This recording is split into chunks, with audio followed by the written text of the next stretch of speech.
국민 여러분, 안녕하셨습니까? 인도태평양 전략연구원의 최수용입니다. 자, 오늘도 여러분들의 귀한 시간을 저희들과 함께 동참해 주셔서 감사를 드립니다. 오늘 제가 올릴 얘기는요, 러시아에서 벌어졌던 일을 좀 설명을 드리고자 합니다. 러시아의 간첩 혐의가 된 그 한국인을 체포한 것으로서 드디어 외부적으로 이렇게 공개가 되어버린, 즉 마각을 드러내게 된 한국과 러시아의 관계의 실질적인 측면은 어떠한 것인지 이 점에 대해서 좀 말씀을 전해드리고자 합니다.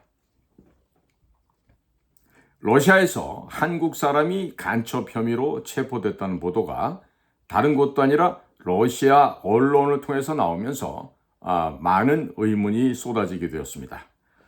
실마리에는 한국과 러시아의 외교 관계의 변화가 있다고도 할 수 있겠지만 똑같은 행동을 하더라도 그 관계가 바뀌게 되면 반응도 달라진다는 이 평범한 이치를 망각한다라면 바로 우리는 국제사회에서 바보가 될 수 있습니다.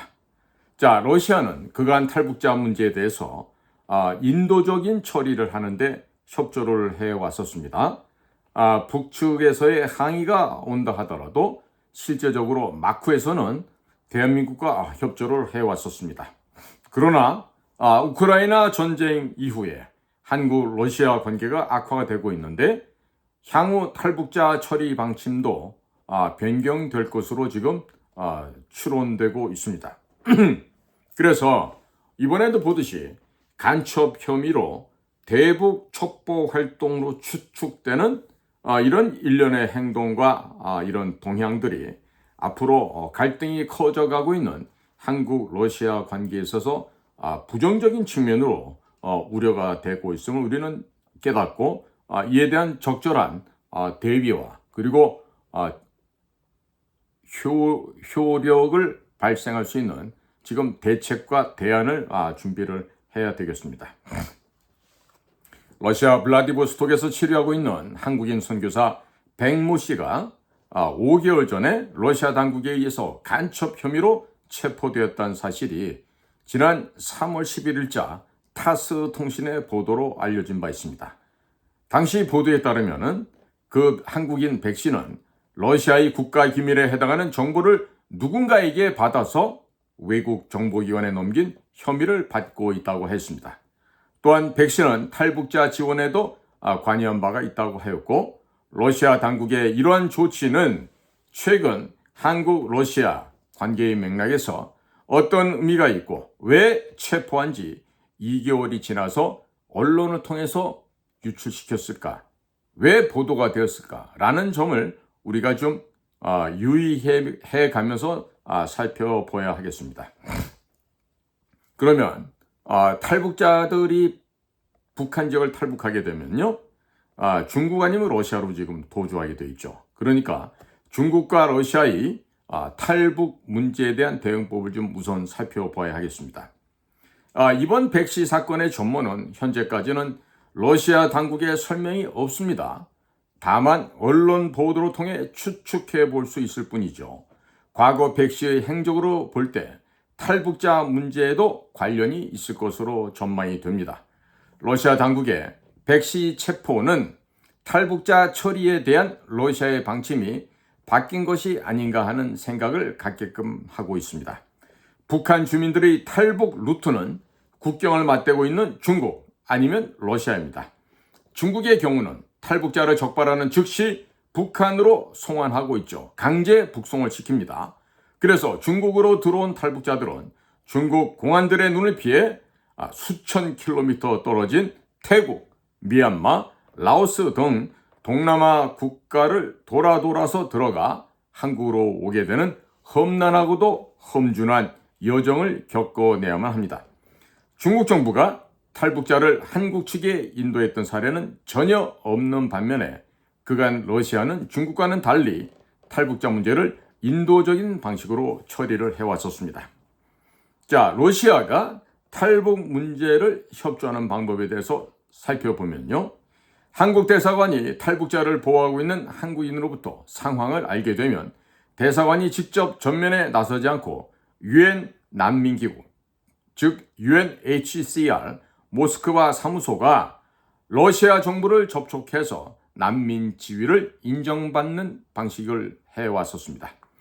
이와 같은 방식은 러시아 측의 요청에 따른 것으로서 이 과정에서 대사관은 러시아 정부의 처리가 순조롭도록 막후에서 필요한 지원을 제공하였고 러시아 정부가 곤경에 처하지 않도록 철저한 보안을 유지하였습니다.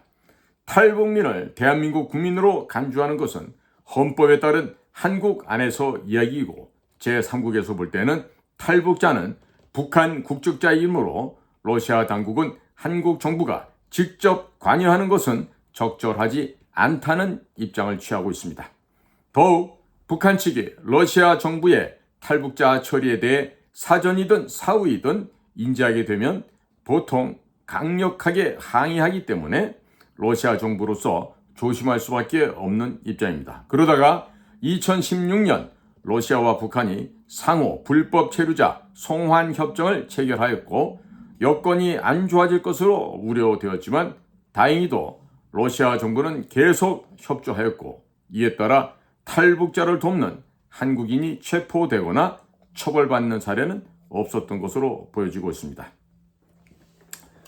대한민국 정부가 우크라이나를 지원함에 따라서 한러 관계가 냉각이 되었습니다. 자, 2022년 2월 우크라이나 전쟁 발발 이후에 한국 정부가 여러모로 우크라이나를 지원하고 러시아 정부를 반대하는 조치를 취함에 따라서 러시아는 한국을 비우호국으로 지정하는 등 한러 관계는 급속하게 냉각되었습니다.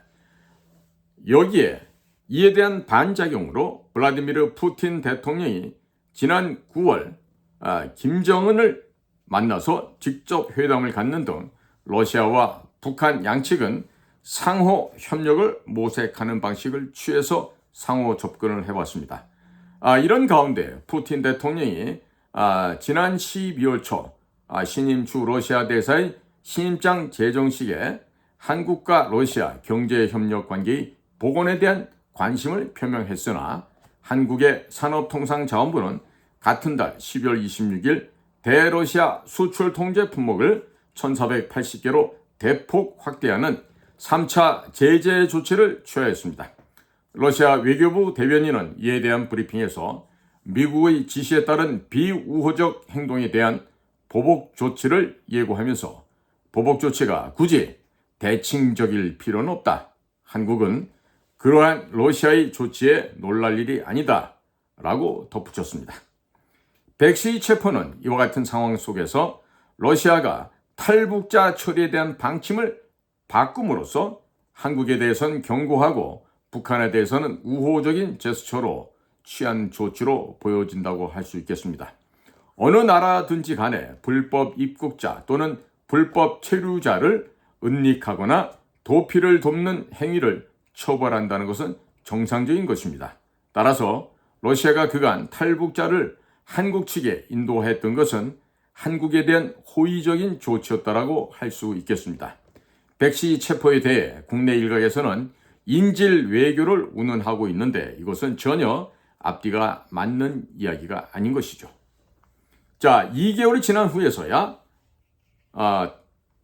일반 통신사를 통해서 정보를 공개한 이유에 대해서 한번 살펴보면 러시아 정부는 체포 직후에 한국 측에 그 사실을 통보했다고 하는데 왜 2개월이나 지난 뒤에 언론에 흘렸을까요? 언론의 취재 활동이 서구만큼 자유롭지 않은 사정을 생각해 본다면 타스 통신의 보도는 러시아 기자들의 취재 결과가 아니라 러시아 당국이 정보를 제공하는 것으로 보아야 하겠습니다. 백시 체포 이후 3월 11일까지 2달 동안 한국, 러시아 사이에 어떤 일들이 있었는지를 살펴본다면 러시아 측의 의도를 짐작할 수가 있습니다. 당초 예정보다 3개월이 지난 2월 초 러시아 외교부 차관이 방한을 하였는데 대통령실 및 외교부 고위 당국자들을 만났지만 경색된 양국 관계를 회복할 만한 결과는 없었던 것으로 관찰되고 있습니다. 한편 북한의 핵 선제 사용 법제화를 놓고 양국 고위 외교 당국자 간 거친 말이 오고 갔는데 러시아 외교부 대변인의 거친 표현은 러시아 외교부의 내부 분위기가 외부로 표출된 것으로 보아야 하겠습니다. 백 씨는 러시아의 국가기밀에 해당하는 정보를 외국 정보기관에 넘겼다고 하였습니다. 최근 러시아 북한 간 무기 거래와 러시아의 북한에 대한 핵무기 관련 기술 이전 가능성에 대해 한국이 촉각을 곤두세우고 있는 상황을 고려한다면 외국 정보기관이 한국의 정보기관일 가능성을 배제할 수도 없다고 봅니다. 물론 이 가운데는 CIA도 가능하고 DIA도 가능한 대상자가 될 수 있겠죠. 러시아 측은 백 씨로부터 정보를 넘겨받은 사람이 누구인지 파악했을 것이고 이와 관련하여 한국 측에 모종의 조치를 요구했지만 한국 측이 미온적인 반응을 보이자 이 사건을 언론에 흘린 것은 아닐까 이렇게 관측이 되고 있습니다. 러시아 측이 한국 측에게 러시아 내 활동 중 가장 예민하게 관찰하는 것이 바로 대북 첩보 활동입니다. 러시아의 FSB가 아주 그냥 신경을 곤두세우고 바라보고 있는 게 바로 이런 점이죠. 자, 지금 현재 점점 한국과 러시아의 한러 관계는 악화되어 가고 있는 것이 아닌가 관찰이 됩니다. 즉, 한국과 러시아 사이에 악재들이 이어지고 있습니다. 러시아의 스타 발레리나 스베틀라나 자하로바의 내한 공연이 예정되어 있었는데 주한 우크라이나 대사관이 강력히 반발한 이후 주요 매체들도 이에 동조하면서 친 푸틴 발레리나라는 논란 끝에 결국 이들의 공연이 취소가 되었습니다. 조 바이든 미국 대통령의 주도로 민주주의 진영 결속을 위하여 출범한 민주주의 정상회의를 서울에서도 개최한 것을 두고도 또 러시아 외교부 대변인이 불명예스러운 행사라고 비난을 하였습니다. 이에 대해 한국 외교부는 외교부 대변인의 표현이라고 믿기 어려운 상식을 벗어난 발언이라 논평할 가치조차 없다라고 반박을 하였습니다. 우크라이나 전쟁 발발 이래 한국 정부의 대러시아 정책을 보면 경계할 만한 상황이 안타깝게도 지금 현실에서 벌어지고 있습니다. 참으로 안타깝습니다. 북방 외교의 결실로 맺어졌고 지난 30여 년간 나름대로 발전해온 양국 관계가 악순환의 고리에 빠지는 것이 아닌지 우려가 되고 있는데요. 우리가 1904년 러일 전쟁이 발생하고 1905년 일본의 승리로 끝난 이후에 을사늑약이 체결이 되고 했던 120년 전의 상황을 다시 한번 떠올린다고 한다면 이와 같은 일에 대해서 틀림없는 해결점이 있겠죠. 있는데 그 해결점을 찾지 못하는 오늘의 대한민국 정부, 특히나 대통령실의 국가안보실, 이자들의 무지몽매함과 무식함과 천박함이 대한민국의 외교의 질을 하루가 다르게 떨구고 있다. 이런 말씀을 드려야 되겠습니다. 오늘도 국민 여러분, 또 동포 여러분들의 귀한 시간을 저희 방송과 함께 동행해 주셔서 감사를 드립니다. 저는 인도태평양 전략연구원의 최수용입니다. 감사합니다.